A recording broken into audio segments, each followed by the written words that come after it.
aspecto muy habitual, que es el análisis con ratios. Los ratios son de gran utilidad, yo diría que hay dos grandes familias, los ratios financieros y los ratios estratégicos. Los financieros, bueno, pues yo he escogido en estos ejemplos los más habituales en el análisis financiero que hace la banca, digamos, ratios de apalancamiento, liquidez, eficiencia, la gestión de circulante y la rentabilidad como ratios financieros, y en los estratégicos pues podemos incluir prácticamente cualquiera que sea importante en nuestra actividad. Lo habitual en las empresas de transporte es la puntualidad, en determinadas empresas de servicios el plazo de servicio, el valor añadido sobre ventas, en las empresas de telecomunicaciones el número de clientes. Bueno, hay empresas pues toneladas hora o toneladas por empleado, no sé, dependiendo de la actividad, cada actividad tiene sus unidades homogéneas dentro de la terminología habitual en su actividad, ya no financiera, sino operativa, y estos indicadores, que son muy importantes y el día a día de los gestores, deben formar parte de nuestro modelo de planificación y este modelo de reporting. Y no debemos tener ningún complejo ni empacho en incluirlos en nuestro modelo de planificación. En algunos casos pues estamos muy contaminados por la contabilidad financiera y debemos entender que hay que sacudírsela un poco para pensar en otras cosas. Los ratios no contestan preguntas, más bien las sugieren. Cuando uno gestiona por excepción y ve que la rotación de existencias es 60 días, 60 días, 60 días, bueno, pues no hay ningún cambio. Cuando yo digo que la rotación de existencia o el periodo medio de cobro es 54 días, ese dato aislado no quiere decir nada. Si yo digo hoy nuestro periodo medio de cobro son 54 días, pero hace un año eran 42, pues es evidente que este aspecto ha empeorado. Entonces el ratio ya empieza a cobrar determinada importancia. Si además yo digo que nuestro competidor tiene un periodo medio de cobro de 45 días, bueno, pues ya veo que estoy peor que el competidor. Pero además digo que en el presupuesto he previsto 70 días, bueno, por alguna razón veo preveo un empeoramiento notable de este ratio. Entonces, los ratios en sí no tienen demasiado valor, simplemente nos sugieren preguntas y dentro de una política de gestión por excepción nos dicen dónde debemos recabar más información, qué nos llama la atención, qué ha cambiado y dónde debemos ocuparnos. Dentro de los ratios financieros, la primera familia son los ratios de apalancamiento. Estos ratios son muy utilizados por la banca porque muestran el nivel de endeudamiento y la capacidad de reembolso de la empresa, por lo tanto, pues, son determinantes a la hora de analizar la concesión de un crédito. Yo entiendo que cuando uno solicita un crédito debería tener muy en cuenta que si estuviese del otro lado de la mesa debería autorizarlo, y si no es así, algo no hemos hecho bien. Por lo tanto, a lo mejor es conveniente hacer un replanteamiento. Dentro de estos ratios de apalancamiento, decía, el primero es el ratio de autonomía. Es un ratio de gran valor, se obtiene como resultado de dividir fondos propios entre deudas totales, nos da el nivel de autonomía financiera o el nivel de endeudamiento o recursos propios. Luego tenemos el ratio de garantía, que se obtiene como resultado de dividir el activo real sobre las deudas. La calidad de la deuda, que de alguna manera determina la estructura del balance, deudas a corto dividido deudas totales, qué peso tiene el corto plazo sobre la totalidad de endeudamiento. Luego la cobertura de los intereses, el beneficio antes de impuestos e intereses, antes dividido gastos financieros. La cobertura de liquidez, que es beneficio antes de intereses e impuestos más amortizaciones, lo que alguna gente considera cash flow, o fondos generados, dividido gastos financieros. El EBITDA dividido deuda largo, Este es un ratio muy habitual porque, bueno, pues de alguna manera determina qué generación de fondos tenemos al servicio de la deuda, cuánto tiempo tendremos que reservar nuestra generación de fondos, el beneficio más amortizaciones, para cubrir la deuda a largo plazo. Evidentemente, si tenemos nuestros créditos a largo, tienen un vencimiento de 5 años y el EBITDA dividido deuda a largo da más de 5 años, es evidente que tendremos dificultades para cancelar nuestros créditos a largo y, desde luego, las entidades financieras no nos autorizarán más endeudamiento a largo plazo. Por otro lado, si es que la relación es muy grande, el EBITDA dividido deuda a largo es superior al vencimiento de nuestros créditos, es evidente que tenemos que hacer una refinanciación, un alargamiento de los plazos o buscar una fórmula para aumentar nuestro cash flow. Luego tenemos cash flow dividido deuda a largo, que es beneficio más amortizaciones dividido deuda a largo, es un ratio muy parecido, y endeudamiento, que sería exigible dividido activo total. También es un fondo muy parecido al de autonomía.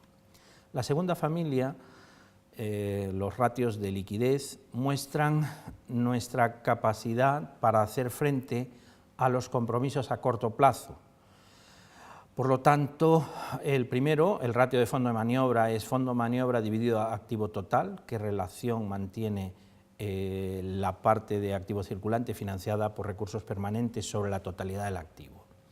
El segundo sería fondo de maniobra dividido deudas a corto. Este quizás es más elocuente en el sentido de que nos da una relación a nuestro fondo de maniobra con las deudas a corto y, por lo tanto, esa proporción es muy importante.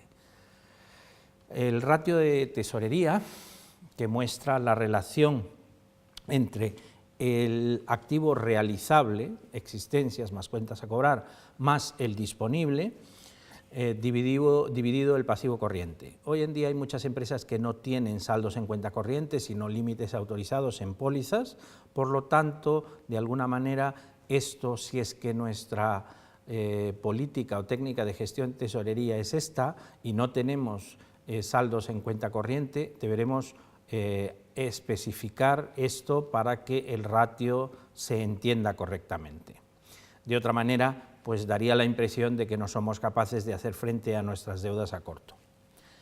Luego, un ratio clásico, la prueba ácida, que sería tesorería más inversiones financieras temporales más efectos a cobrar, es decir, aquello que podemos convertir en dinero muy rápidamente, dividido el pasivo a corto o el pasivo corriente. El coste del pasivo, es decir, gastos financieros más dividendos, dividido pasivo total. Y el coste de la deuda, que sería exclusivamente gastos financieros dividido deuda con coste. La siguiente familia muestra la eficiencia de la compañía, los ratios de eficiencia, que, bueno, el primero de esta familia sería rotación de activos, ventas dividido activo total, rotación del activo fijo, ventas dividido activo fijo. Yo antes explicaba de que los ratios son algo muy relativo y no es lo mismo ventas dividido activo fijo en una empresa comercial que prácticamente no tiene activos que este ratio en una autopista. En una autopista el activo es el inmovilizado es enorme y la rotación del activo relativamente lenta. Por lo tanto, los ratios, sobre todo de eficiencia, deberían ser comparados con empresas del mismo sector, de la misma actividad, porque la naturaleza de su balance y su estructura serán muy similares, o bien del sector o con la evolución de la propia empresa, de la misma empresa. Otro ratio importante, cada vez más, desde el momento en que el plan de cuenta ha eliminado, el nuevo plan contable ha eliminado del balance el fondo de amortización acumulada, la antigüedad media del inmovilizado, que sería la amortización acumulada dividido la dotación de este año, es bueno, un ratio que nos da una idea de la antigüedad del inmovilizado. Sustitución del activo, que sería inversiones dividido a amortizaciones. A la hora de evaluar el nivel de inversión de una empresa hay que tener en cuenta que todas las inversiones que estén por debajo de la dotación de amortizaciones, pues son inversiones que están por debajo del nivel de sustitución del activo, por lo tanto, pues no deberían en absoluto alarmar. Digamos que ese sería el nivel inferior de las inversiones. El nivel máximo debería estar determinado por lo que comentábamos antes, la tasa de inversión sostenible. Luego, otro ratio de eficiencia muy habitual es ventas por empleado, cuando bueno, pues hay determinadas actividades como la consultoría o la limpieza, que al final son actividades muy distintas, pero en las que se trata de vender horas de trabajo. Las ventas por empleado son muy importantes y la comparación de ventas por empleado dentro del mismo sector de actividad nos da una visión muy clara del nivel de eficiencia de la utilización de la mano de obra. Luego, ventas por empleado, beneficio por empleado, que es bueno, algo muy similar, y coste por empleado. Con relación a la gestión de circulante, pues ventas dividido activo corriente, ventas o coste de ventas dividido de existencias. Si tenemos el coste de ventas, será mejor calcular la rotación de existencias en función de su coste. El plazo de cobro, clientes dividido ventas masiva, el plazo de proveedores, proveedores dividido compras masiva, financiación de clientes por proveedores, serían proveedores dividido clientes, la financiación de existencias por proveedores, que sería proveedores dividido existencias por 365 días, y la financiación de circulante por proveedores serían proveedores dividido activo corriente. Bueno, yo no sé si de todos estos ratios deberían estar incluidos en nuestro modelo, pero podemos escoger los 2 o 3 más significativos de cada una de estas familias, además de nuestros ratios estratégicos, dependiendo del sector en el que trabaje la compañía. Por último, los ratios de rentabilidad, beneficio neto dividido activo total. Esto nos daría la rentabilidad económica. La rentabilidad financiera sería el beneficio neto dividido recursos propios, es decir, el capital de los accionistas. Margen operativo es beneficio antes de intereses e impuestos dividido ventas. Y por último, el ratio de reinversión, que sería beneficio neto menos dividendos dividido beneficios. Es decir, que parte de los dividendos destinamos a la financiación, a la reinversión. Bien, ahora hablaremos del cash flow, que normalmente se entiende es el beneficio neto de explotación más amortizaciones, provisiones. Todo esto debería darnos lugar al cash flow económico. El resultado, normalmente hay que sumarle todos aquellos cargos que se han hecho a la cuenta de resultados que no suponen un desembolso. Por ejemplo, las provisiones, las amortizaciones. Con esto obtendríamos la variación de nuestro saldo de caja producto de los fondos generados por las operaciones. Si es que uno analiza el estado de flujos de efectivo o el estado de origen y aplicación de fondos, este estado financiero se inventó para contestar a una pregunta habitual en los consejos de administración o las juntas de accionistas. Normalmente el equipo gestor presenta el resultado, dice que ha habido un determinado beneficio. Sin embargo, pues eso no se refleja en la cuenta de caja y bancos, y es frecuente, bueno, pues si hemos tenido este beneficio, ¿dónde está este dinero? Para contestar a esta pregunta se ideó este estado financiero que pretende mostrar cómo se han generado los fondos y en qué se han consumido. Por lo tanto, debe mostrar el beneficio más amortizaciones o fondos generados, las inversiones que consumen fondos, evidentemente, los cambios habidos en el circulante, que normalmente consumen fondos, y el cash flow financiero.